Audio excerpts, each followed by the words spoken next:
čus lidi, takže jsme tady s chábrama a dneska to je první video, uděláme prohlídku bunkru, takže tady je můj, jako já jsem Gamba, jo, takže to je můj.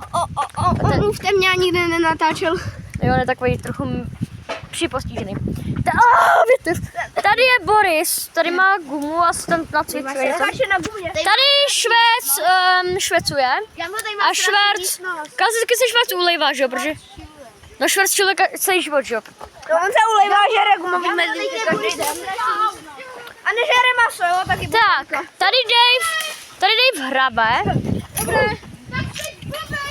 No, on je trochu agresivní tam. Tady bydlí Vojta, nebo tady bydlí, takže tady někde bydlí Něňa, tady bydlí Vojta, kdo tady ještě Miloš? Miloši, kde bydlíš? Kde bydlíš, Miloši? No tady taky s nimi někde. Tak, tady jsem jednou ještě vykopal, tady máme hajzl, to je skládka. Za chvilku už úplně, no. To je koš. Tady máme vlajku bungru, akorát, že nám trochu spadla. Vůbec to není Švýcarsko vůbec. Jako, dřív to měla bungr a Švýcarsko to prvo kopírovalo, že ano. Tady, nevím co je, to je prostě...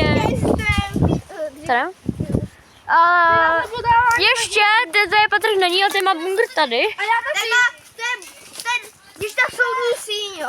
Jo, to je soudní síň, jakoby bunkr Patrika a Davea.